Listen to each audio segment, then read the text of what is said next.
Vamos ler umas referências bíblicas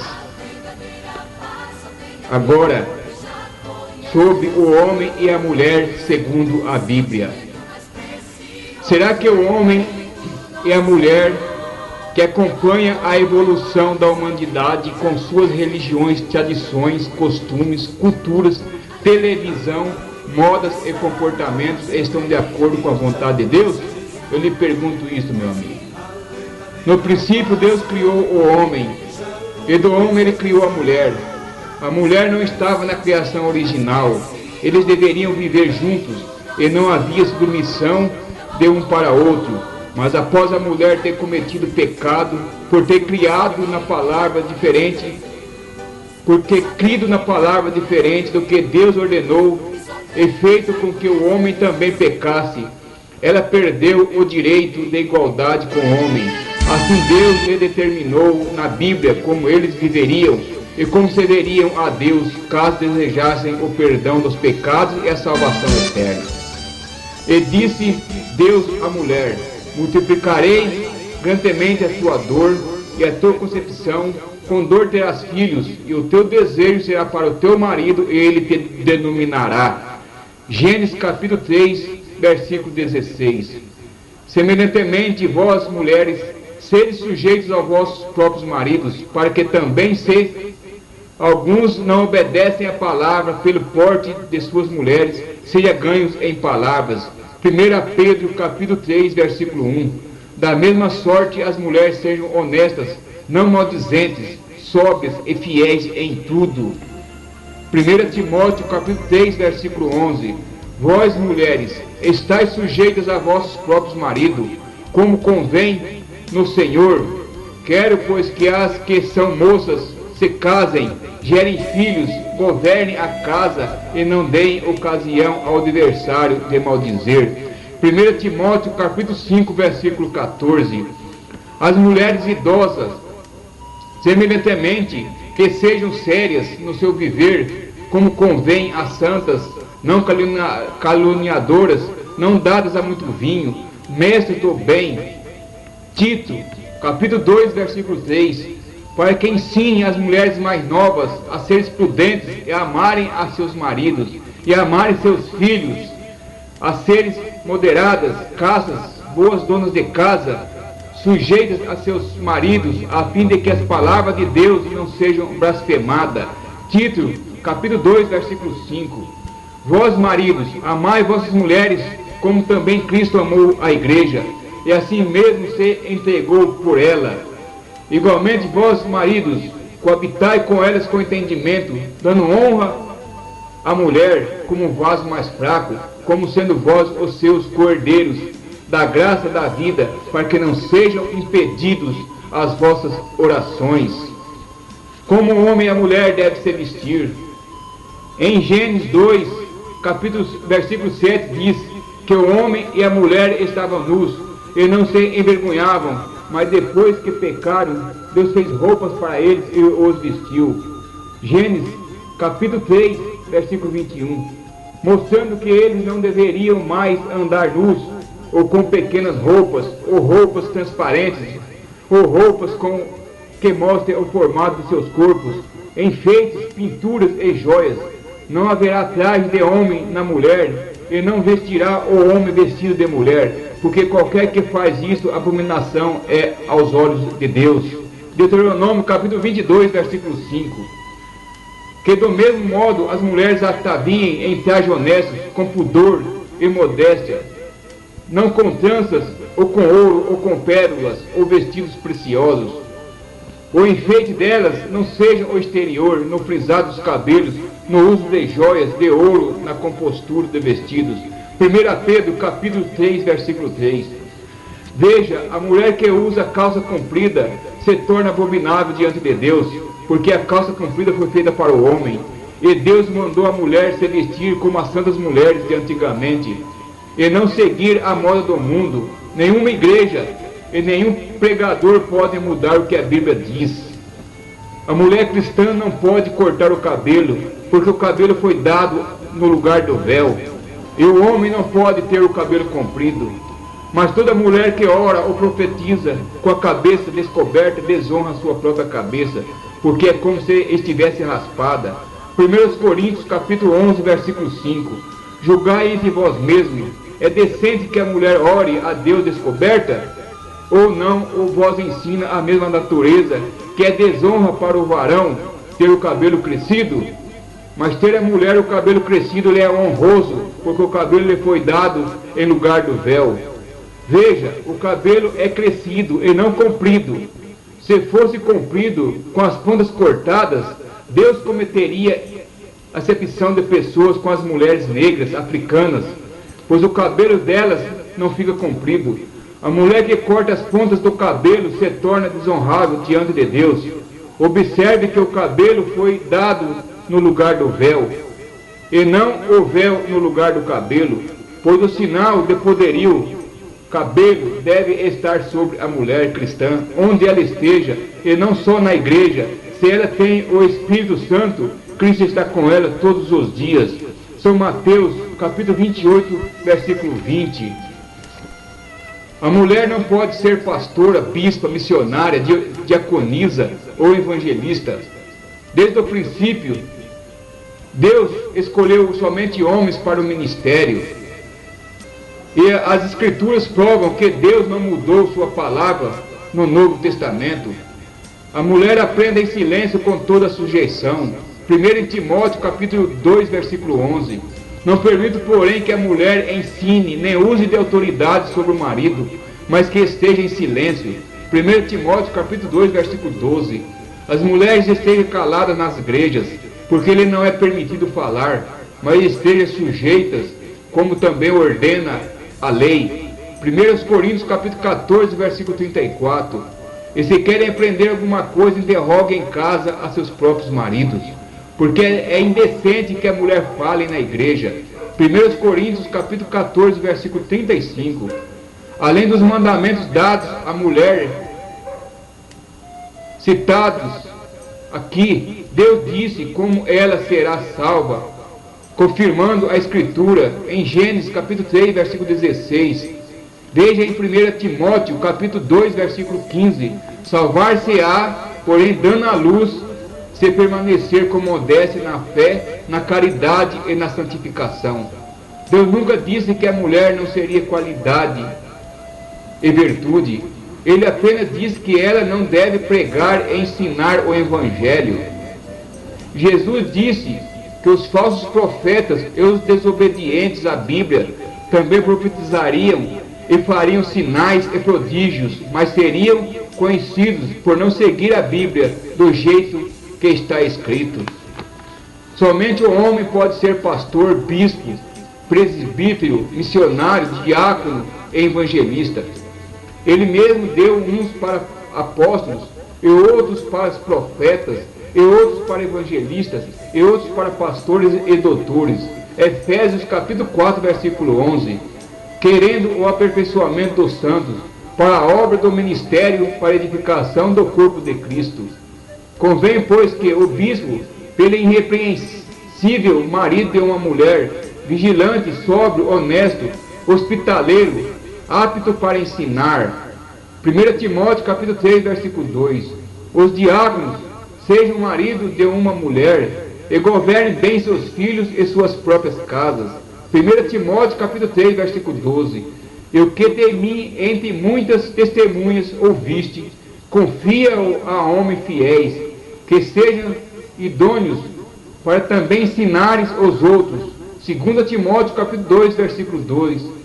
Por esta causa te deixei em Greta, para que pusesse em boa ordem as coisas que ainda restam, e de cidade em cidade estabelecesse presbíteros, como já te mandei. Aquele que for irrepreensível, marido de uma mulher, que tenha filhos fiéis, que não possam ser acusados de dissolação, nem são desobedientes.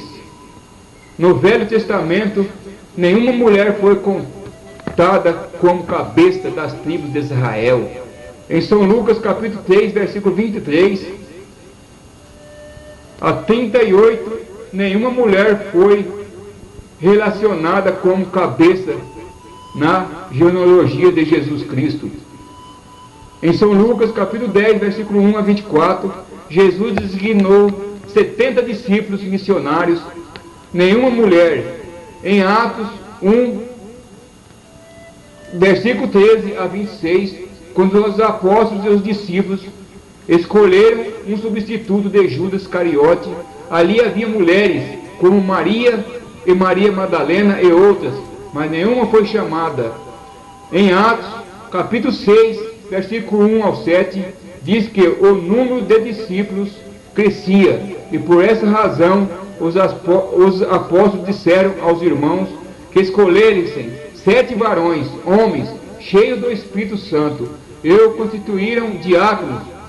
Em Atos, capítulo 20, versículo 17 a 38, o apóstolo Paulo chamou os anciões na fé, e no verso 28, eles foram constituídos bispos para pregar o Evangelho e apacentar a igreja de Deus. Em Apocalipse, capítulo 1, versículo 20, Deus enviou 7 anjos mensageiros a 7 igrejas, nenhuma anja. Em Apocalipse, capítulo 4, versículo 4, a Bíblia fala de 24 anciões, nenhuma anciã. Tudo que os apóstolos pregaram, ensinaram, eles receberam de Jesus Cristo, como diz em Atos 1, versículo 1 a 2. Atos, versículo 20, capítulo 20, versículo 24. O apóstolo Paulo disse em 1 Tessalonicenses, capítulo 4, versículo 1 e 2, finalmente, irmãos, nós rogamos, exortamos no Senhor Jesus, que assim como recebeste de nós, de que maneira convém andar e agradar a Deus, assim andai, para que abundeis cada vez mais, porque vós bem sabeis que mandamentos vós temos dado pelo Senhor Jesus. Paulo disse em 1 Coríntios, capítulo 14, versículo 37, se alguém cuida ser profeta ou espiritual, conheça que as coisas que vós escrevo são mandamentos do Senhor. Em Gálatas, capítulo 1, versículo 8, mas ainda que nós mesmos, ou um anjo do céu, vos anuncie outro evangelho além do que já vos tenho anunciado, seja anátema, maldição. Os apóstolos nos alertaram que, como foi no princípio, novamente Satanás tentaria enganar os cristãos, mudando os mandamentos de Deus. Aí está você. Vai ficar com o que a Bíblia diz ou vai ficar? Agora, eu vou lhe fazer uma pergunta. Por que ser batizado? Como deve ser o batismo do cristão? Vamos ver umas referências bíblicas. Por que ser batizado? O próprio Jesus Cristo nos disse no livro de São Marcos, capítulo 16, versículo 16, quem crer e for batizado será salvo, mas quem não crer será condenado. Ele mesmo nos deu exemplo no livro de São Mateus, capítulo 3, versículo 13 ao 15. Então veio Jesus da Galileia ter com João junto do Jordão para ser batizado por ele. Mas João opunha-se-lhe, dizendo, eu careço de ser batizado por ti, e vens tu a mim? Jesus, porém, respondendo, disse-lhe, deixa por agora, porque assim nos convém cumprir toda a justiça. Então ele o permitiu. E Jesus mesmo, depois de sua morte e ressurreição, apareceu aos seus discípulos. E em São Mateus, capítulo 28, versículo 19, ele disse, portanto, ide, ensinai todas as nações, batizando-as em nome do Pai, e do Filho, e do Espírito Santo. O batismo não detira o desejo de pecar, mas perdoa seus pecados passados mediante arrependimento, como disse o apóstolo Pedro em Atos, capítulo 2, versículo 38. E disse-lhe Pedro, arrependei-vos, e cada um de vós seja batizado em nome de Jesus Cristo, para o perdão dos pecados, e recebereis o dom do Espírito Santo. E como nos diz também em Atos, capítulo 22, versículo 16, e agora porque detens, levanta-te e batiza-te e lava os teus pecados, invocando o nome do Senhor. Amém? Graças a Deus. Como deve ser o batismo cristão? Há muitos ensinos sobre o batismo, mas somente as Escrituras, em sua totalidade, podem nos mostrar como devemos fazer. Acompanharemos a ordem que Jesus deu aos seus apóstolos em São Mateus capítulo 28, versículo 19. Portanto, ide, ensinai todas as nações, batizando-as em nome do Pai, e do Filho e do Espírito Santo.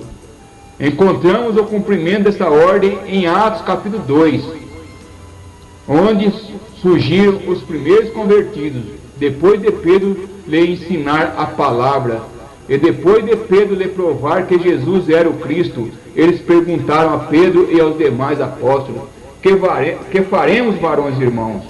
No versículo 37, e Pedro lhe respondeu no versículo 38, e disse-lhe Pedro: arrependei-vos, e cada um de vós seja batizado em nome de Jesus Cristo, para o perdão dos pecados, e recebereis o dom do Espírito Santo.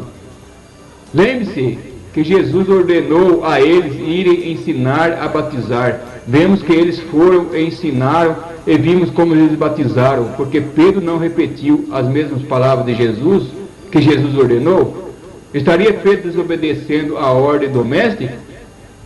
Voltamos à ordem de Jesus em Mateus 28, 19, onde Jesus disse para eles batizarem em nome do Pai e do Filho e do Espírito Santo.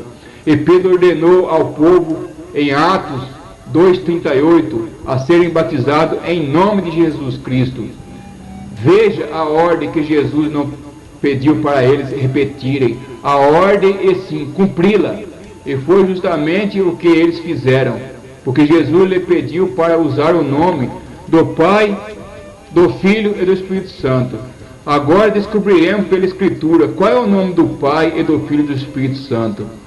Qual era o nome do Pai no Velho Testamento? No livro do profeta Isaías, no capítulo 42, versículo 8, nos diz: eu sou o Senhor, este é o meu nome, a minha glória, pois a outrem não darei nem o meu louvor às imagens de escultura. Então, qual é o nome do Pai? Senhor. E o nome do Filho, as Escrituras também nos responde no livro de São Mateus, capítulo 1, versículo 21. E darás à luz a um filho, e chamarás o seu nome Jesus, porque ele salvará o seu povo dos seus pecados. Então, qual é o nome do Filho? É Jesus. E o nome do Espírito Santo, a Escritura também nos responde em Gálatas, capítulo 2, versículo 20. Já estou crucificado com Cristo e vivo. Não mais eu, mas Cristo vive em mim. E a vida que agora vivo na carne, vivo-a na fé do Filho de Deus, o qual me amou e se entregou a si mesmo por mim. E lembre-se que Paulo estava cheio do Espírito Santo, segundo Atos, capítulo 9, versículo 17. E veja que ele chamou o Espírito Santo de Cristo. Então, qual é o nome do Espírito Santo? Segundo o que vimos, é Cristo.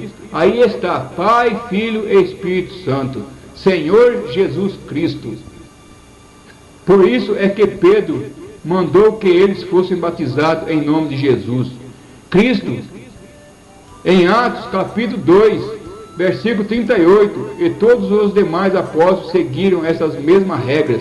E temos 3 testemunhas concernentes a esta Escritura, como nos dizem em 2 Coríntios, capítulo 13, versículo 1, que por boca de 2 ou 3 testemunhas será confirmada toda a palavra. A primeira testemunha nós encontramos em Atos, capítulo 2, versículo 38. A segunda testemunha nós encontramos em Atos, capítulo 8, versículo 16. Porque sobre nenhum deles tinha ainda descido, mas somente eram batizados em nome do Senhor Jesus. E ainda em Atos, capítulo 19, versículo 1 a 5. E sucedeu que, enquanto Apolo estava em Corinto. Paulo, tendo passado por todas as regiões superiores, chegou a Éfeso. E achando ali alguns discípulos, disse-lhe: recebeste vós já o Espírito Santo quando creste? E eles disseram-lhe: nós nem ainda ouvimos que haja Espírito Santo. Perguntou-lhe então: em que sois batizados então? Eles disseram: no batismo de João. Mas Paulo disse: certamente João batizou com o batismo do arrependimento, dizendo ao povo que cresce no que após ele havia de vir, isto é, em Jesus Cristo. E os que ouviram foram batizados em nome do Senhor Jesus. Ainda encontramos em Atos capítulo 10, versículos 47 e 48, Pedro ordenando a batizarem a família de Cornélio desta mesma forma.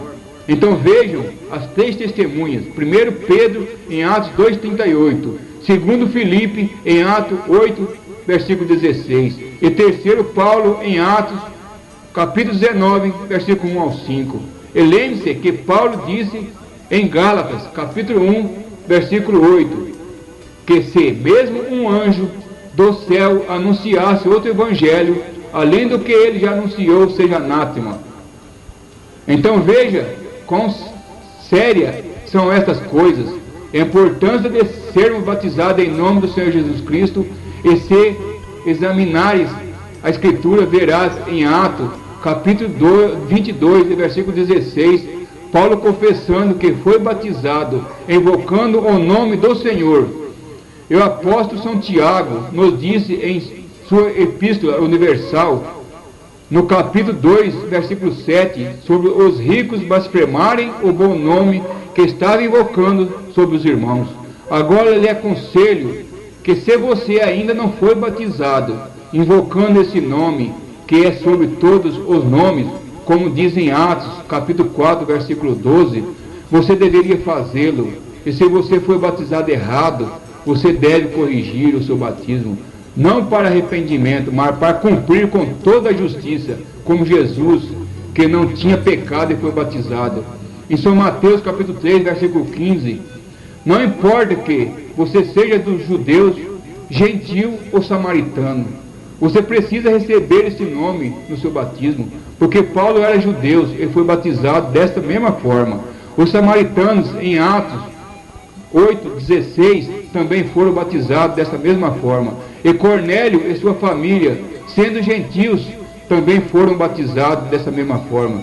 Em Atos capítulo 10, versículo 47 e 48, lembre-se que Paulo nos disse aos Colossenses, capítulo 3, versículo 17, que quando fizermos por palavra ou por obras, fazeis tudo em nome de Jesus. Amém. Graças a Deus. Deus te abençoe. Amém. Com seu poder todas as nações há de julgar, e todos nós